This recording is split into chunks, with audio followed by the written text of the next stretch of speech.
à tous, hein. Merci d'être là si nombreux. Merci à Thierry Nombrial d'accepter donc de répondre à nos questions sans phare et sans langue de bois, comme à l'habitude. J'ai été frappé en regardant la dernière édition de Ramsès par le titre en couverture. Je ne sais pas si vous l'avez encore vu ou pas, mais le titre c'est L'Europe dans la guerre. Et si vous regardez le titre de l'éditorial de Thierry Nombrial, il y a un autre titre. Et ce titre-là, c'est Vers la guerre. Vers la guerre, ça veut dire vraiment qu'on va vers la guerre. Alors, il n'y a même pas de point d'interrogation. Donc, on voit l'enjeu de la situation actuelle et les menaces qui pèsent sur l'Europe et sur le monde d'une façon générale. Et sans doute la grande question, effectivement, c'est de savoir si effectivement l'Europe n'est pas simplement aux portes de la guerre, mais véritablement si elle va faire face dans les 10 ans ou 20 ans qui viennent, ou même avant, à une véritable guerre. C'est vraiment une question fondamentale. Mais aujourd'hui, je crois que c'est bien pour tout le monde de commencer par l'actualité immédiate, avant la réflexion sur l'Europe et sur la Russie et sur le monde. L'actualité immédiate, puisqu'on a assisté depuis 3 jours à une offensive ukrainienne assez spectaculaire, que certains ont qualifiée donc de victorieuse, et beaucoup d'experts ont même parlé de débâcle russe dans l'est de l'Ukraine, après 200 jours de guerre. Donc la première question que je voudrais poser à Thierry Nombrial, c'est de savoir si selon lui, effectivement, on est à un tournant de cette guerre.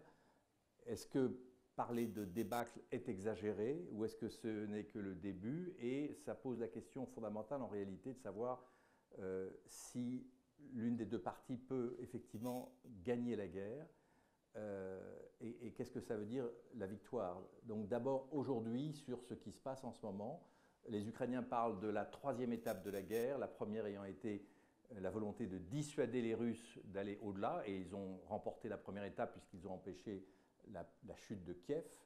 La 2e étape, ça a été de montrer leur capacité à résister, et la 3e, c'est leur capacité à l'offensive. Donc, est-ce qu'effectivement, on est dans cette 3e étape, la 4e étant évidemment, de leur point de vue, la possibilité de reprendre tous les territoires conquis, comme l'a affiché le président Zelensky. Est-ce qu'on est à un tournant aujourd'hui ? Écoutez, d'abord, je vous dirais que je suis suffisamment polytechnicien pour savoir les limites de mes compétences militaires, même s'il est vrai néanmoins que beaucoup des grands penseurs de la stratégie militaire au XXe siècle étaient des polytechniciens. Alors, donc je ne vais pas sur le plan strictement militaire, je n'ai rien à dire de plus que ce que je lis et j'entends tous les jours, et nous avons d'ailleurs d'excellents experts à l'IFRI sur le sujet. Je ne crois absolument pas qu'il y ait un début de la fin de la guerre à l'heure actuelle. Je crois que nous sommes beaucoup plus dans des questions, on va dire, tactiques. Nous sommes beaucoup plus dans l'ordre de la tactique que de la stratégie ou de la grande stratégie. Il y a beaucoup de propagande des deux côtés à l'heure actuelle. Mais si je devais parier sur quelque chose concernant la guerre, c'est beaucoup plus que cette guerre va durer encore un certain nombre de mois. Il se trouve que l'autre jour, j'avais une discussion tête-à-tête, si j'ose dire, par écran interposé avec Kissinger, qui m'avait proposé cette discussion. Et nous disions que nous étions en 1916, c'est-à-dire à un moment où les deux parties pensent pouvoir gagner. Bon. En tout cas, disent penser pouvoir gagner. Et c'est en général, dans une situation de ce genre, en tout cas avec la Première Guerre mondiale, ça veut dire que ça va durer. Et ça veut dire qu'il peut se passer beaucoup de choses avec beaucoup de surprises. Alors, ce qui me frappe, c'est que vous avez vous-même employé cette expression, gagner, moi je vois partout, gagner, perdre. Je vous avoue que je ne comprends pas très bien ce que ça veut dire, puisque je n'ai vu nulle part des objectifs stratégiques clairement affichés. Poutine a toujours été extrêmement prudent sur cette question, même si on est tous sûrs qu'il a fait des erreurs d'estimation au départ, on ne va pas remettre le disque, tout le monde est d'accord là-dessus, donc on ne va pas remettre le disque là-dessus. Et et du côté ukrainien, il est vrai que progressivement, on est venu à l'affichage de la victoire absolue, refouler les Russes, les bouter en dehors des territoires compris, y compris la Crimée. Mais enfin, ce n'est pas les Ukrainiens qui vont décider de la stratégie, ce sont les Américains. Là aussi, je mets les pieds dans les plats, hein, avec les Européens qui suivent. On va en reparler. Avec les Européens qui suivent. On va reparler de qui est vraiment le vainqueur de cette guerre. Oui, oui, mais d'abord, les objectifs. Or, les objectifs des Américains, pour l'instant, je ne les ai jamais vus très clairement définis. On peut les reconstituer comme on voudra, mais ça peut bouger. Du côté européen, je crois d'ailleurs Dominique David, qui n'a peut-être pas encore totalement disparu, Dominique David me parlait récemment de ses amis polonais qui disaient qu'il fallait faire la guerre à la Russie. La guerre à la Russie, pour aller jusqu'au bout. Il y a une espèce de... Vous avez un vocabulaire aujourd'hui dans le nord-est de l'Europe, en particulier dans le nord et l'est de l'Europe, parce que la Pologne, les Pays-Baltes, etc., qui est, au fond, maintenant que nous sommes quand même assez protégés par les Américains, c'est peut-être une période qui durera ce qu'elle durera, mais l'objectif maintenant, c'est de mettre les Russes totalement à genoux, c'est-à-dire à la limite de la détruire, cette Russie. Bon. Moi, je vais vous dire, on m'a traité pendant des années, dans mon jeune temps, d'atlantiste. Maintenant, parfois, on me dit aimablement, je suis philo-russe. J'essaye surtout de raisonner et je pense aussi aux intérêts de la France et de l'Europe. Avant d'en parler, je prends quand même ma première question. C'est vrai que même si cette contre-offensive est limitée, puisqu'elle ne touche qu'une partie de l'Ukraine, que la reprise du territoire est de seulement, entre guillemets, 3000 km, sur 80-90 000 qui ont été conquis par les Russes depuis le 24 février, est-ce que vous estimez aujourd'hui, quand on voit ce qui se passe en Russie, que Poutine est fragilisé ou pas? Alors, je vous répondrai indirectement, et en continuation de ce que je viens de dire. La question, c'est de bien comprendre les intérêts des uns et des autres. Bon. Et j'en arrive à la vraie notion, qui est la notion d'intérêt vital. Cette notion d'intérêt vital est une notion fondamentale, puisque c'est celle qui commande l'escalade éventuelle nucléaire. Bon, chaque pays, rappelez-vous tout le discours pour la France, l'arme nucléaire, l'intérêt vital, etc., etc. Qui décide de l'intérêt vital, etc. Bon, la question, et je dirais ensuite ma réponse pour l'Ukraine, qui est un peu plus simple. La question en ce qui concerne la Russie, que je n'ai pas entendu clairement posée par quiconque jusqu'ici, je ne parle pas ici dans cette salle, mais d'une manière générale, c'est quel est l'intérêt vital de la Russie. Alors certains diront immédiatement Poutine, bon, comme si certains veulent dire il y a le méchant Poutine, certes il est méchant, ça j'en doute pas, il suffit de l'avoir vu avec Madame Merkel et son chien, il mord autant que, plus encore que le chien, bon. Mais l'idée d'opposer totalement la Russie à Poutine me paraît personnellement simpliste. Tout à l'heure, Tatiana a donné un certain nombre de chiffres qui donnent une certaine idée de l'opinion publique russe à l'heure actuelle. Mais très franchement, dans les années 90, moi il se trouve que dans ma vie, c'est surtout dans les années 90 que j'ai le plus sillonné la Russie. Bon, c'était une expérience extraordinaire. Pourquoi était-ce une expérience extraordinaire? Parce que je l'ai vécue, mais presque de l'intérieur. J'ai compris que les Russes et les penseurs, les Russes à tous les niveaux, commençaient à prendre sérieusement l'hypothèse de la décomposition de la Fédération de Russie elle-même, c'est-à-dire le retour au Grand-Duché de Moscou, symboliquement. Bon, ils ont frôlé ce cauchemar de leur point de vue. C'est-à-dire, parce que toute la construction territoriale de l'histoire de la Russie, c'est une construction impériale. La Russie est territorialement fractale à tous les niveaux, si vous voulez. Donc, c'est constitutif. Bon. Et je crois qu'aujourd'hui, la question est donc, est-ce que ce qui est perçu par eux comme le cheval de Troie ukrainien, c'est comme ça, hein, est-ce que ce qui est perçu par eux comme le cheval de Troie ukrainien peut constituer une menace vitale? Alors, vous parlez de menace vitale. Du point de vue russe. C'est ça la question. Mais vous avez évoqué l'arme nucléaire. Alors, je vous pose directement la question. Moi, je préfère parler de menace existentielle, puisque c'est finalement cela en réalité.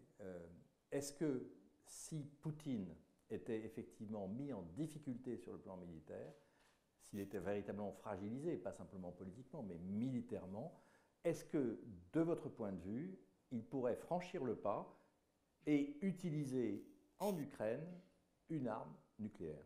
Oui, mais je vais vous répondre, mon humble opinion, mais encore une fois, ce qui me manque dans tout ce que je lis, que j'entends, etc., c'est une réflexion sérieuse sur cette notion. J'emploie le mot intérêt vital parce que c'est le terme courant qu'on emploie quand on parle de stratégie nucléaire particulièrement. Mais qu'est-ce qui est ressenti comme l'intérêt vital des Russes? Bon, moi j'ai suivi, comme beaucoup d'entre nous, j'ai très bien connu Brzezinski, très très bien, pendant des décennies. Brzezinski, comme vous le savez, en 1997, a recommandé, a très très bien décrit justement ce côté pivot pour l'avenir du continent eurasiatique de l'Ukraine. D'ailleurs, c'était connu depuis assez longtemps, mais enfin, il l'a mis en forme. Et il a recommandé explicitement la vision de l'empire démocratique américain et donc la marche vers l'Ukraine. Et il s'est rétracté à la fin de sa vie parce que précisément, il a compris que ceci risquait d'entraîner vers un désastre cataclysmique. Voilà.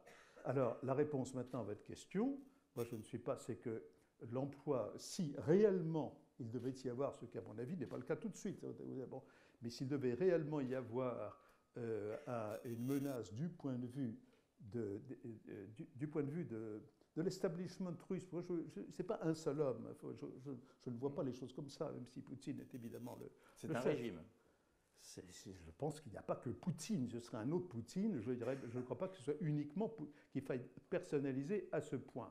Mais enfin, s'il y avait le sentiment qu'effectivement il pouvait y avoir une défaite étant entendue comme le fait que les Russes seraient complètement kicked out, refoulés à l'intérieur de la frontière, y compris la Crimée, puisque maintenant la Crimée est mise en jeu, si ce risque existait, oui, je pense que l'usage d'une arme nucléaire tactique sur le théâtre ukrainien, pas encore au stade des frappes sur l'OTAN, etc. Ça, c'est un sujet qu'on peut aussi discuter, mais il y a d'autres que moi pourraient le faire certainement mieux, mais je crois que oui, incontestablement, ce risque existe.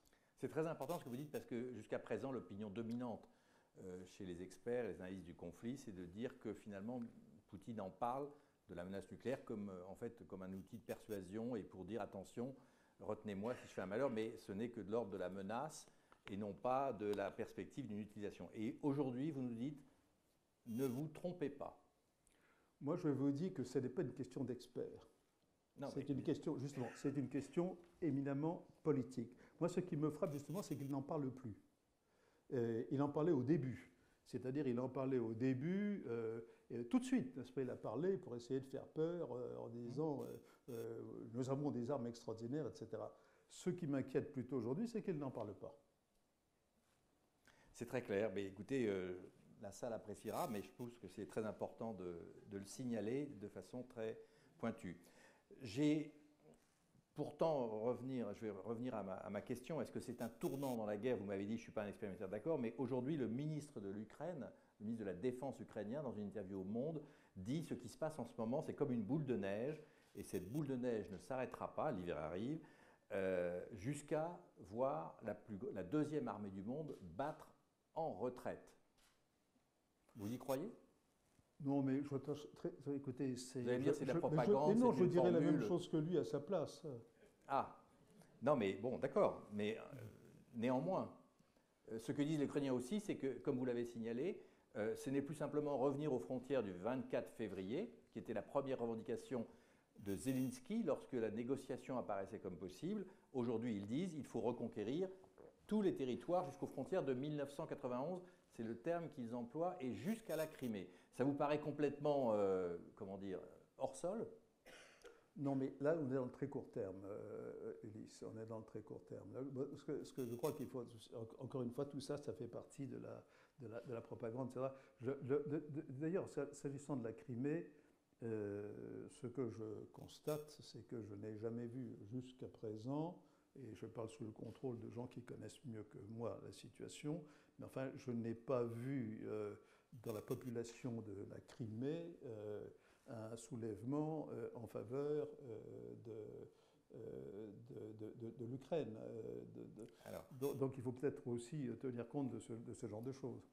Est-ce que votre titre quand même de l'éditorial qui dit « Vers la guerre », vous pensez qu'on va vers la guerre? Mais attendez, dans Vers la guerre, d'abord, nous avons très peu parlé de la Chine.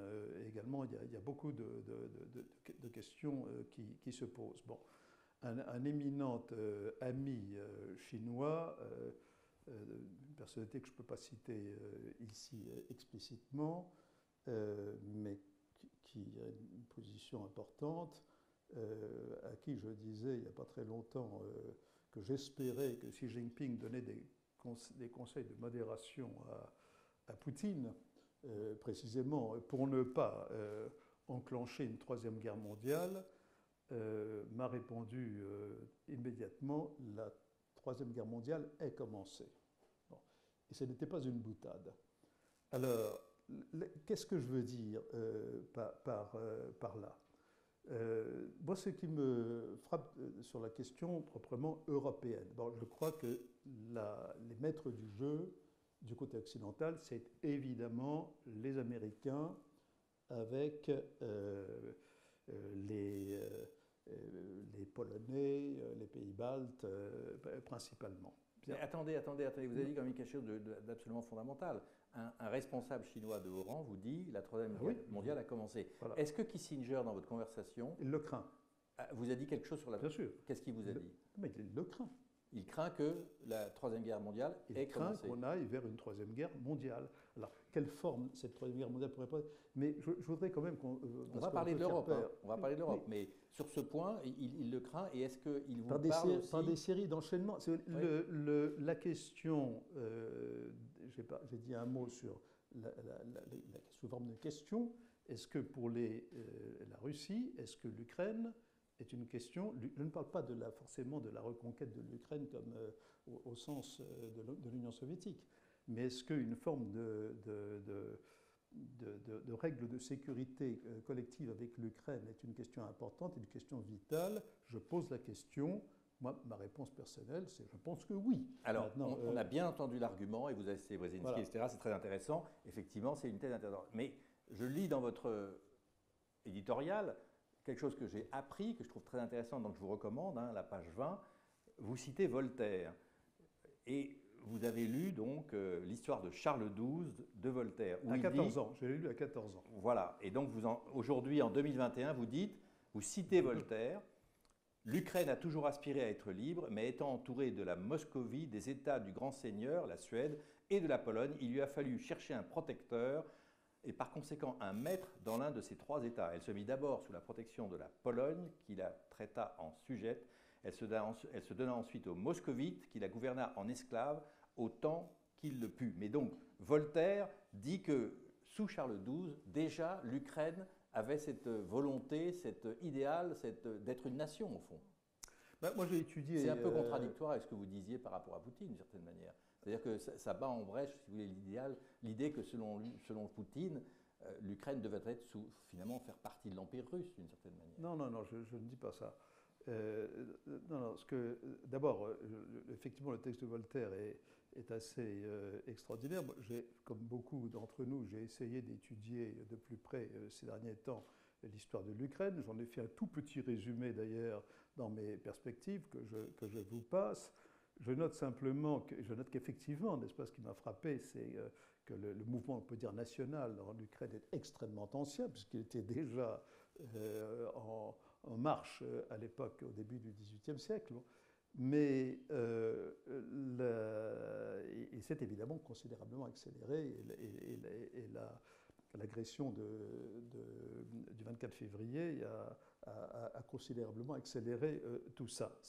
Simplement, ce qui est également vrai, c'est que l'Ukraine n'a jamais existé en tant qu'État indépendant que pendant 3 ans, c'est-à-dire entre 2017 entre 1917 et 1920, dans des frontières très différentes. La Pologne, d'ailleurs, en occupait à l'époque une bonne partie. Et si on suit Voltaire, on pourrait se demander si la Pologne ne serait pas mécontente d'en reconquérir une partie. Mais si tout le monde est dans l'Union européenne, ça ne se passera évidemment pas comme ça. Mais ces frontières d'aujourd'hui sont tout à fait différentes. Et les frontières d'aujourd'hui, ce sont les frontières administratives de l'Ukraine au sein de l'Union soviétique. Alors ensuite, on ne va pas rentrer, je crois qu'on a tellement de choses à se dire, mais enfin, on pourrait rentrer aussi dans tous les traités qui ont été signés. Je voudrais quand même, si vous le permettez, parce que la diplomatie, c'est important aussi. Il y a une chose qui m'a énormément frappé, et ce qui montre aussi les aléas de l'histoire. Le Helsinki, 1975, c'est-à-dire la charte d'Helsinki. Bon. Tout le monde a signé allègrement quelque chose de stupéfiant que j'ai moi-même réalisé plus tard, qui est le droit de chaque pays à choisir ses alliances, ce qui est aberrant. Bon, ce qui est aberrant parce que on a cité Kissinger, dans sa thèse sur le congrès de Vienne, avait dit la sécurité absolue d'un État, c'est l'insécurité absolue de tous les autres. C'est-à-dire qu'il faut mettre ça dans une forme de sécurité collective. Pourquoi est-ce que, et je l'ai vérifié auprès de diplomates français qui ont vécu cette période, pourquoi est-ce qu'on a fait ça? Eh bien, figurez-vous que c'était effectivement, d'ailleurs je l'ai deviné avant qu'on me le confirme, c'était une concession faite aux Soviétiques. C'était une concession faite aux Soviétiques parce que les Soviétiques voulaient que les pays du pacte de Varsovie ou les autres puissent adhérer au pacte de Varsovie sans que les pays occidentaux puissent les accuser de le faire d'une façon antidémocratique. Voilà comme c'est typiquement ce que Hegel aurait appelé une ruse de l'histoire, où l'argument s'est retourné contre eux. Mais il n'empêche que si de nos jours on est intéressé par un véritable système de sécurité collective, la seule manière de faire fonctionner un système de sécurité collective, c'est qu'il y ait un accord de l'ensemble des parties sur les règles du jeu, adaptées aux circonstances du moment, et ensuite une volonté partagée de les faire respecter. Et le grand problème, c'est que les Occidentaux, et là moi je maintiens ma position, que je ne suis pas tout à fait le seul à avoir, que nous n'avons pas su, après la chute de l'Union soviétique, répondre à une demande qui était de révision de la charte d'Helsinki, c'est-à-dire le traité de sécurité collective en Europe. Pas su ou pas voulu? Je garde l'ambiguïté. Alors, ça m'amène à cette question quand même fondamentale. Est-ce que, de votre point de vue, cette guerre était inévitable? Rien n'est jamais inévitable. C'est pour ça d'ailleurs que dans mes écrits, je distingue toujours géopolitique et politique internationale, que beaucoup de gens confondent parce que tout le monde parle de géopolitique, mais en le confondant avec la politique internationale. La géopolitique décrit un certain nombre de facteurs extrêmement lourds qui sont d'ordre essentiellement historique, géographique, économique, etc. Mais ça ne détermine pas la suite. Heureusement, il y a une part de liberté. Donc oui, bien sûr, cette guerre aurait pu être évitée. Comment? Écoutez, on peut refaire de l'histoire virtuelle. On n'a pas réussi, par exemple, à faire appliquer les accords de Minsk. C'est un échec de la France et de l'Allemagne. On n'a pas réussi à faire appliquer les accords de Minsk parce que ni les uns ni les autres ne voulaient les appliquer. Certes. Alors, il y a quand même un fait aujourd'hui incontestable, c'est que les États-Unis sont revenus en force en Europe et que finalement, on peut dire aujourd'hui qu'ils ont repris la main, leurs troupes sont de retour, l'OTAN finalement, qui était, comme le disait le président Macron, en difficulté, pour ne pas dire en état de mort cérébrale, l'OTAN a repris des forces en Europe, les troupes de l'OTAN sont aux frontières de l'Ukraine, donc ça veut dire que le destin de l'Europe est entre les mains de l'Amérique. Alors, c'est mon inquiétude la plus grande, c'est que les Européens ne font pas de stratégie. Bon. Alors moi, ça me rappelle tout à l'heure, j'ai cité mes souvenirs presque d'enfance.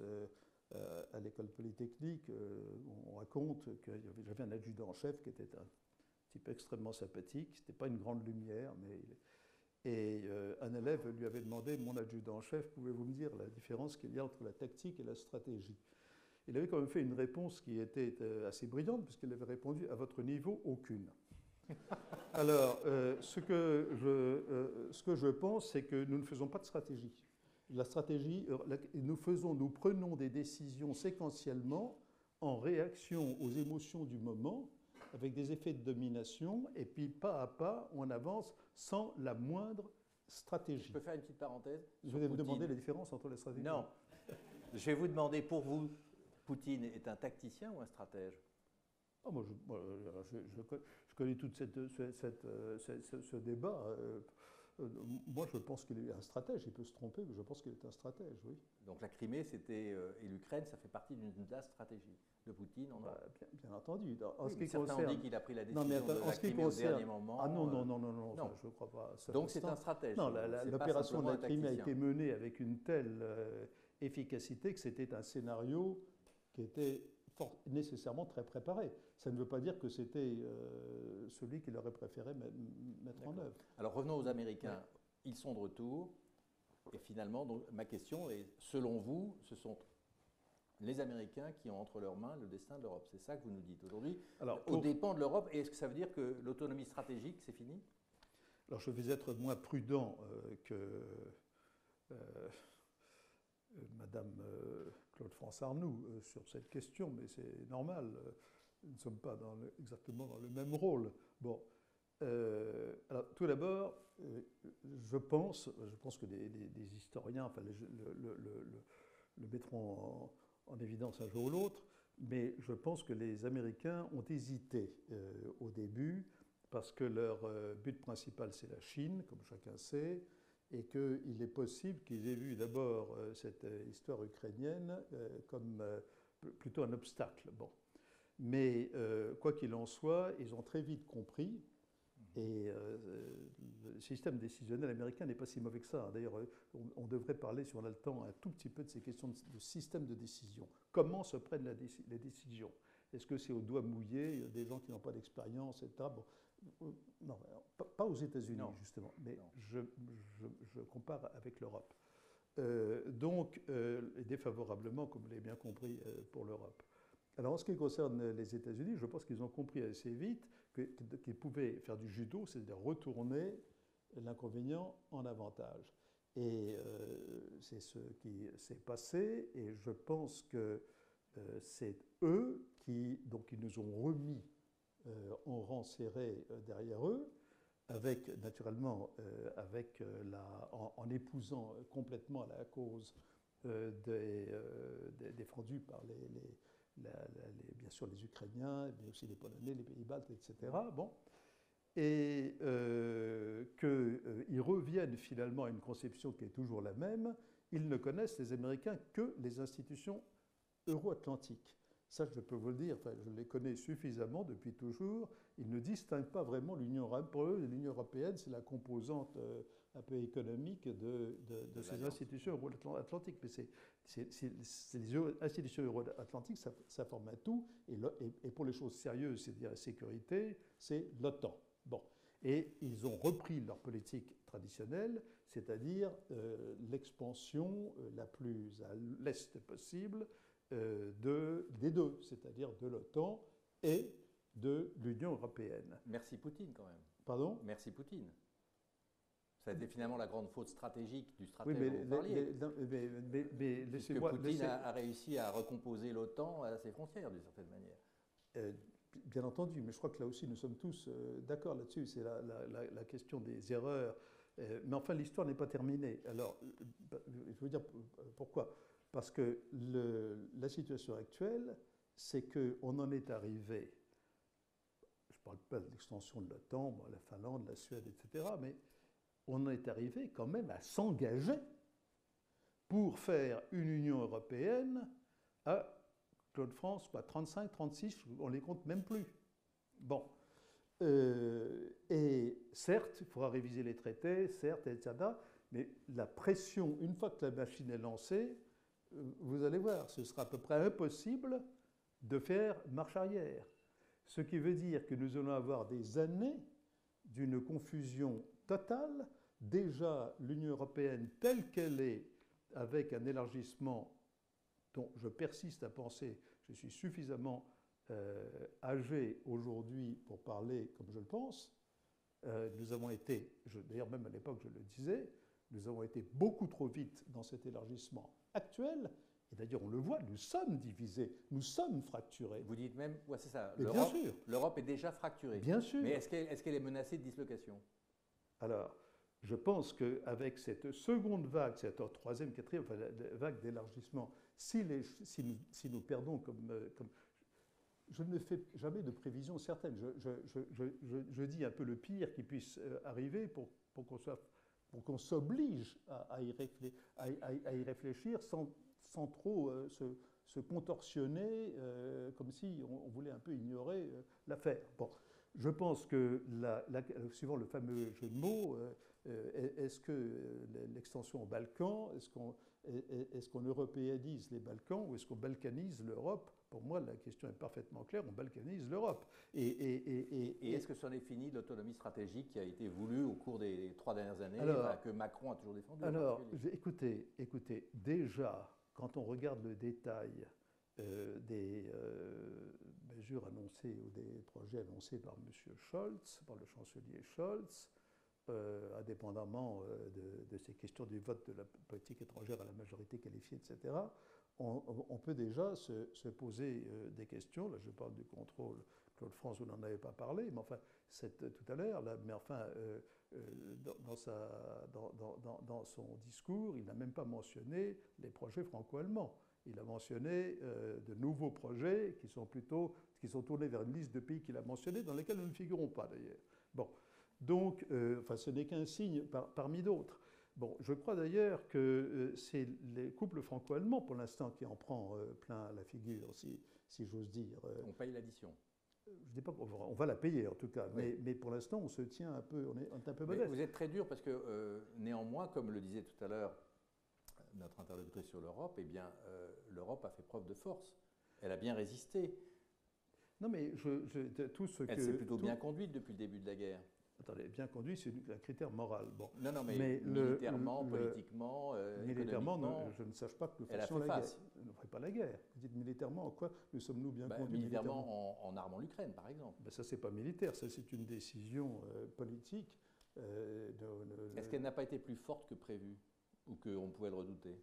Elle était plus unie, Claude France Arnould l'a très bien dit, je ne dis pas qu'elle était plus forte, elle était plus unie, ça c'est certain, mais ça ne veut pas forcément dire plus forte. Mais je ne vois pas la stratégie, encore une fois, qu'il y a derrière. Mais je termine sur la question de l'élargissement. Oui, moi je dis solennellement, pour autant que le fait que moi je dise quelque chose de solennel puisse avoir un impact quelconque, mais je dis néanmoins solennellement qu'un élargissement à 35-36 pays, incluant les Balkans, incluant l'Ukraine, pour lequel je n'ai que des sentiments positifs et admiratifs d'ailleurs. Mais enfin, l'Ukraine, naguère récemment encore, on me le décrivait comme un pays, en tout cas, qui ne remplit pas du tout actuellement les critères d'adhésion à l'Union européenne. Donc, si on fait cet élargissement à toute vapeur, je dis solennellement que le jour où les Américains, justement, regarderont un petit peu, seront un peu moins intéressés par l'Europe, ce sera, oui, le début de la déconstruction européenne. Et vous voyez que d'ailleurs, même aujourd'hui, nous avons vraiment des tensions très fortes.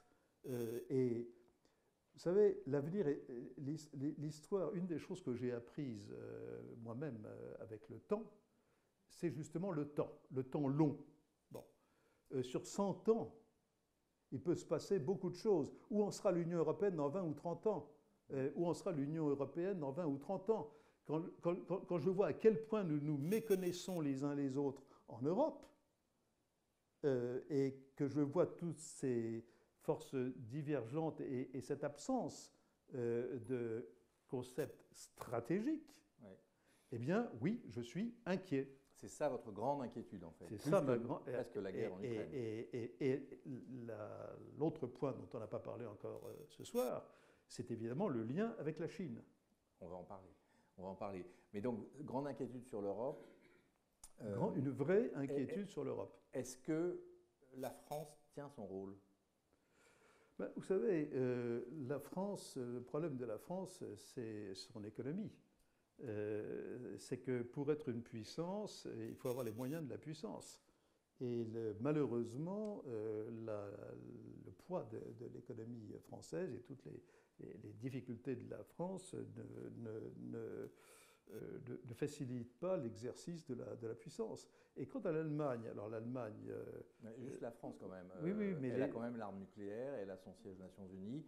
Est-ce qu'elle tient son rôle, justement, grâce à ces deux atouts fondamentaux? Bon, une économie qui n'est plus ce qu'elle a été, mais quand même. Mais nous avons... Macron parle de puissance d'équilibre. Je sais que vous n'aimez pas la formule. C'est-à-dire que je ne comprends pas très bien ce que ça veut dire. Mais il y a 5 ans, Thomas Gomard et moi avons fait un exercice sur la notion d'intérêt national.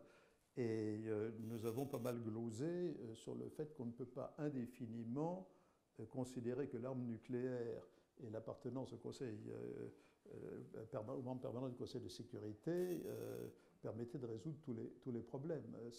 Donc qu'est-ce qui nous manque? Pardon? Qu'est-ce qui nous manque? La puissance. Économique.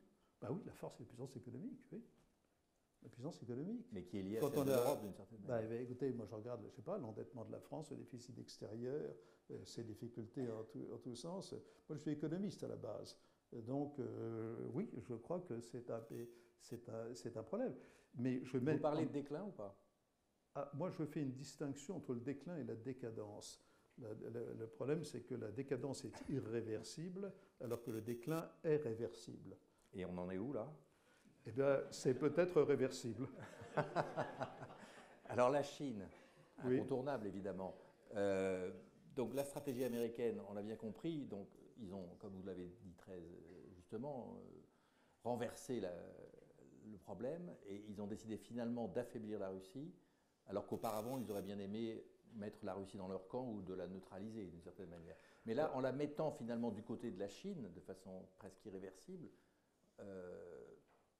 ça renforce la puissance de la Chine face aux États-Unis. Plusieurs choses, c'est que la question de fait de la poussée de la Russie vers la Chine, dans mes perspectives, enfin, ce que vous appelez mes éditoriaux Ramsès après Ramsès, ça fait au moins 15 ans, sinon 20, que je fais partie de ceux qui mentionnent ça. Bon. Mais avec les Américains, vous savez, il faut faire très attention parce qu'ils sont parfaitement capables de changer brusquement de politique. Ils peuvent parfaitement, le jour de leur choix, faire un accord avec les Russes si ça les arrange.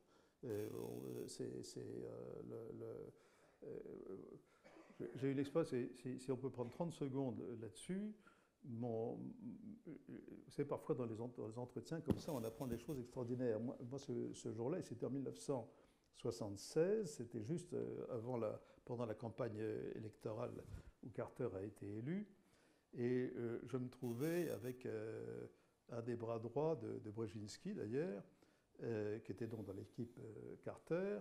Et Carter venait d'expliquer en substance, le grand problème à ce moment-là, c'était la mort de Tito. Et tout le monde pensait que quand Tito allait mourir, parce que figurez-vous qu'on pensait qu'il était possible qu'il finisse par mourir, Tito. Et là, ça, c'est partie des prévisions qui se réalisent effectivement parfois. Et alors, on pensait que l'Union soviétique pourrait intervenir en Yougoslavie. Bon. Et on avait demandé au candidat Carter, et qu'est-ce que vous ferez si vous êtes élu président et que l'Union soviétique intervient? Et Carter avait répondu, rien. Alors ça avait soulevé un tollé, etc. Et donc je pose la question à ce monsieur qui s'appelait Henry Owen. Et il me dit, écoutez, dites-vous bien que quand un président des États-Unis vous dit, ou a fortiori un candidat, vous dit que dans telle et telle circonstance, il intervient, ou qu'il n'interviendra pas, ou qu'il fera la guerre, ou qu'il fera la paix, ne le croyez pas un seul instant parce qu'il n'en sait rien lui-même. Bon. Eh bien, j'ai retenu cette leçon. Les Américains ont la puissance, ils ont la vraie puissance. Et donc, le jour où ça les arrangera, ils peuvent faire un deal, et à ce moment-là, nous tous nous mettrons à genoux aussi en Europe. Mais pour l'instant, oui, l'impression que l'on a, c'est ce qu'on voulait éviter, justement, ce que les Européens disaient vouloir éviter, en tout cas la France et l'Allemagne, c'est-à-dire que nous soyons forcés, poussés à devenir une alliance, je parle de l'OTAN, anti-démocrature. C'est toujours le problème du bien contre le mal, n'est-ce pas? La politique étrangère, le bien contre le mal, les bons contre les méchants. Les méchants, c'est la Russie, la Chine, mais aussi l'Iran, etc., etc. Et d'ailleurs, qui pourrait ne pas comprendre que le fait que les négociations sur le JCPOA actuellement patinent, c'est quand même pas très difficile de comprendre qu'est-ce que vous feriez si vous étiez à la place des Iraniens aujourd'hui. En tout cas, si moi j'étais à leur place, je ferais comme eux, pour reprendre, c'est-à-dire que je ne serais pas pressé de conclure, voyez-vous. Donc tout se tient. Bon, et si on regarde du côté de la Chine, je crains que les Chinois, qui n'avaient probablement pas envie d'en découdre trop vite, parce qu'ils auraient beaucoup préféré gagner un peu de temps, pouvoir développer leur technologie, leur indépendance, etc. Mais effectivement, il est possible, en tout cas c'est une hypothèse qu'il faut regarder très très sérieusement, que ça accélère la volonté chinoise de mettre la main sur Taïwan. Et alors je vous retourne la question, vous disiez qu'est-ce que vous feriez à la place des Iraniens, mais à la place des Chinois, profitant de ce qui se passe en Ukraine, vous feriez quoi pour Taïwan? Vous savez, les Chinois, les Chinois sont des gens extraordinairement subtils. Oui. Bon, alors moi je ne suis peut-être pas assez subtil, mais ce que je sais, ce sont des gens extraordinairement réalistes. Extraordinairement réalistes, ils pèsent énormément. Ils ont d'excellents think tanks qui travaillent pour eux. Ils ont des équipes de gens qui travaillent, qui préparent les décisions très soigneusement, ce qui me ramène à la question de la préparation des décisions, alors que nous, en Europe, on improvise tout à la dernière minute, parce que, comme si le fait d'être élu donnait la compréhension fine des questions les plus complexes. Eux, ils regardent. Alors, je pense qu'ils doivent étudier de très très près. Mais vous voyez, ce qui est tout de même assez extraordinaire dans le cas de la Chine, subtil comme ils sont, c'est que Xi Jinping est dit depuis déjà plusieurs années, avant la fin de mon mandat, on aura réglé la question de Taïwan. Bon, là, il va être renouvelé pour un troisième mandat le mois prochain. Bon. Et si les mots ont un sens, ce sont des gens qui n'aiment pas perdre la face non plus. Donc, ils doivent effectivement regarder tout ça de très près. Ce qui, d'ailleurs... La question, c'est comment? Mais ça, je ne fais pas partie de leur think tank. Ça, mais je ne peux pas, si je le savais, vous savez, je ne serais pas le seul. Bon.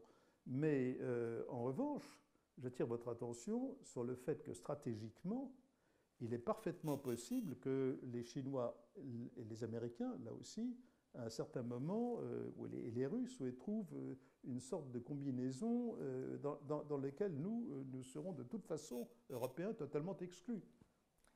Alors, puisqu'on arrive au terme de cet entretien, quelle est votre vision de cette guerre qui va à un moment ou à un autre, même si vous avez dit qu'elle serait longue, et il y a eu des guerres qui ont duré 30 ans, même 100 ans, mais l'histoire s'accélère. Comment mettre fin à la guerre? Alors, en Ukraine. Oui, en Ukraine. Bon, si la situation ne dégénère pas, c'est par une forme de montée aux extrêmes. Vous savez, il y a d'ailleurs, je crois, dehors un certain nombre d'exemplaires du numéro d'aujourd'hui de La Croix, où j'ai fait une interview sur ces sujets, dont le rédacteur en chef est ici présent. Et je termine, une de mes lectures d'été, c'était l'Ecclésiaste. Bon, étude. Et quand même, l'Ecclésiaste, ça va un peu plus loin, mais il n'y a rien de nouveau sous le soleil. C'est-à-dire que comment est-ce que ça peut se terminer? C'est-à-dire par un retour à la constatation que en Europe, il y a besoin d'une architecture de sécurité collective. on n'éliminera pas la Russie de la carte, malgré tous les rodomontades des discours des uns et des autres aujourd'hui. L'Ukraine elle paye le prix pour ça, une grande nation européenne indépendante, un État-nation, peut-être pas dans les conditions parfaites qu'elle aurait voulu, mais deviendra un État-nation européen, et il va bien falloir à un certain moment qu'on négocie une négociation multilatérale pour redéfinir les règles du jeu et redécouvrir aussi, on a perdu tout l'arms control, n'est-ce pas, qui a été détruit, tout ce savoir-faire a été entièrement détruit depuis la chute de l'Union soviétique. Il va bien falloir revenir à ce genre de pratique et de diplomatie. Donc la guerre n'est pas certaine. Mais bien sûr que non. La guerre n'est pas certaine. Rien n'est certain. Et j'ai essayé de vous le dire. Et c'est pour ça que je suis optimiste. Et néanmoins, enfin non, pas néanmoins, mais qu'est-ce que vous pensez de cette formule qui dit que, au fond, Poutine ne peut pas perdre, mais l'Ukraine ne peut pas gagner? C'est ça en fait la perspective d'une négociation? Vous savez, dans toute négociation, à partir du... Moi, je ne suis pas diplomate et vous l'avez bien vu, vous me connaissez, enfin, certains me connaissent suffisamment pour savoir que je ne suis ni diplomate, ni négociateur, ni je ne sais pas quoi. Mais j'ai quand même appris un certain nombre de choses. C'est qu'une bonne négociation, c'est une négociation où finalement tout le monde a au minimum sauvé la face et, si possible, aboutit à des arrangements qui, surtout après une guerre qui est déjà effroyable, aboutir à des arrangements qui auront une certaine durée de vie. Mais ça veut dire quand même, vous avez dit l'Ukraine comme une grande nation européenne, c'est-à-dire que ça, Poutine doit l'accepter. Mais vous dites toujours Poutine, mais alors qu'il voulait exactement le contraire. Il voulait la soumettre. Non mais attendez. L'une des choses aussi qu'il faut toujours rappeler, c'est la fameuse, ce que Raymond Aron appelait la formule de Clausewitz, que la guerre est la simple continuation de la politique par d'autres moyens. Bon, quand on n'arrive pas à se mettre d'accord par la diplomatie, eh bien, parfois, on fait la guerre. Et c'est les armes qui décident très largement. Hein. Donc maintenant, effectivement, nous sommes encore dans la phase où c'est les armes qui vont décider. Et quelles que soient les idées que Poutine pouvait avoir, en effet, et en particulier son idée de soumettre entièrement l'Ukraine en renversant Zelensky, enfin tout ce que a été analysé en long, en large et en travers, ça, pour lui, c'est fichu, bien sûr, bien sûr. Il n'aura pas. Bon, mais au bout du compte, après la guerre, il y aura une situation, la Russie vivra encore, l'Ukraine aura conquis très largement, mais ma réserve, vous l'avez bien compris, c'est des questions de frontières. Et pas forcément uniquement des questions de frontières, c'est des questions d'arrangement.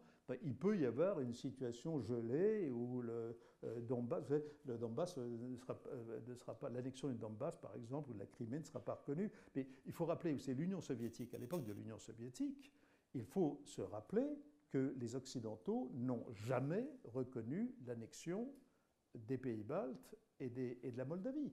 Ça n'a jamais été reconnu en termes de droit international.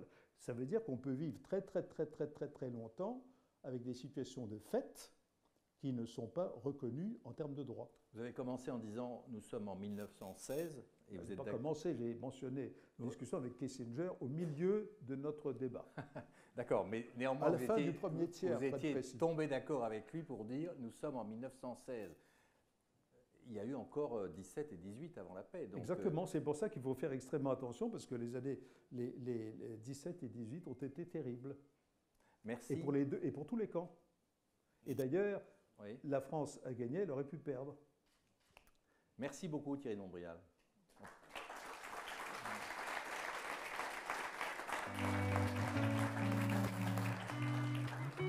Merci à vous.